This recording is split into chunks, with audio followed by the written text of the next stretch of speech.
Cette émission a été réalisée par les élèves de 6e du Collège Condorcet dans le cadre d'un atelier scolaire conçu et animé par Sandra Tillier de Radio Aléo. Le métier de femme de ménage n'est pas valorisé dans notre société. Et pourtant, Marie-Françoise Santamaria Barrio est à la retraite, mais elle a choisi de continuer à travailler.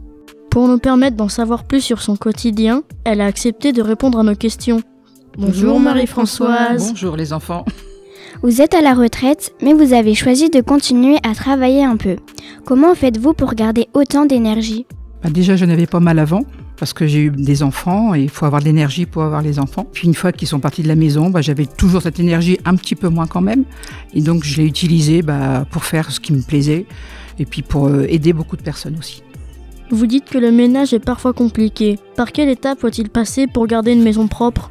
Alors déjà, il faut y réfléchir. Il faut que ça passe d'abord par la tête pour se dire on va faire le ménage. Ça ne fait pas n'importe comment. Si par exemple on veut laver par terre, on va d'abord enlever tout ce qu'il y a par terre.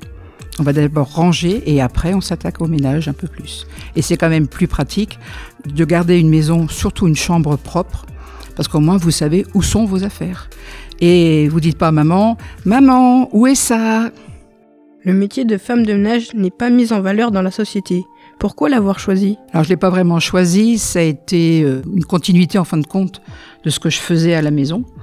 Et ça m'a paru tout naturel, comme c'était une chose que je faisais très bien. Donc au moins j'étais bonne dans mon métier. Vous ne faites pas que du ménage, vous aidez aussi les personnes âgées. Comment faites-vous ? À la base, ce sont souvent des personnes âgées qui ont besoin d'avoir une maison propre. Donc déjà, j'ai commencé en faisant un peu de ménage.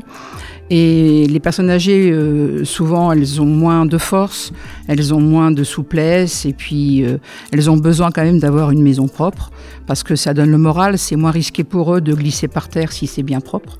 C'est comme ça que j'ai commencé à surtout m'orienter vers les personnes âgées parce que elles, c'est un besoin chez elles aussi d'avoir quelqu'un. Puis on parle ensemble, on discute beaucoup. Et puis en discutant avec elles, je m'aperçois de leurs besoins. Si par exemple je sais qu'elles ont besoin d'aller faire des courses, je leur propose. Il faut toujours être disposé à proposer de les aider. Qu'est-ce que ça vous apporte de rendre service aux gens ? Je me sens très bien intérieurement. Ça me fait beaucoup plaisir de savoir que les autres sont contents. Et il y a un vieux proverbe qui dit il y a plus de bonheur à donner qu'à recevoir. Et je peux dire vraiment que c'est vrai, le fait de donner, surtout aux personnes âgées parce qu'elles ont une vie, elles ont vécu et elles deviennent dépendantes. Et c'est vrai que c'est compliqué quand on vieillit de devenir dépendant. Le fait d'être à leur disposition, elles savent qu'elles peuvent compter sur moi. Quand on va chez les gens, on a parfois des surprises. Vous est-il déjà arrivé d'être confronté à des problèmes ou à des situations rigolotes ? Alors des problèmes, oui, parce que je peux retrouver pas mal de saletés dans les frigidaires, dans les toilettes. Bon, je ne donne pas de détails. Mais situation rigolote, oui, j'en ai vécu une. Je travaillais pour une personne malvoyante. On sortait faire des courses et elle avait sa canne blanche pour pouvoir marcher. Puis moi, j'avais oublié ma canne parce que je m'étais fait mal au pied et je ne pouvais pas marcher. Donc elle m'a prêté sa canne blanche. On a bien rigolé un petit peu parce que c'était moi qui étais voyante qui avait sa canne blanche. Donc voilà. Comment faites-vous pour mettre en confiance les personnes âgées chez qui vous allez ? Je leur parle de moi, de mes enfants. Je leur pose des questions également sur leur vie. Je leur pose la principale, comment elles veulent que je fasse leur ménage. Parce que parfois, on a des manières de faire différentes. Parfois, ça ne leur plaît pas. Donc, c'est à moi de me mettre à leur disposition. Vos tâches sont diversifiées. Que préférez-vous dans votre métier ? Moi, j'aime un peu de tout. C'est vrai que je fais le ménage, mais après, ça va aussi dans le fait d'aider à faire des papiers. Parce que les papiers, maintenant, c'est souvent par Internet.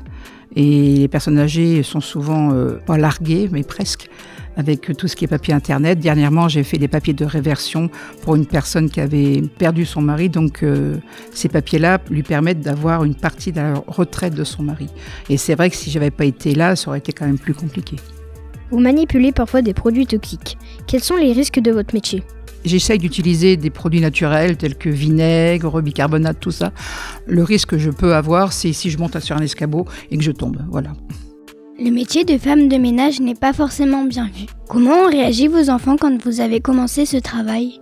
Ils m'ont toujours vu en train de ranger, d'ailleurs toujours en train de ranger leur chambre, même s'ils n'étaient pas contents.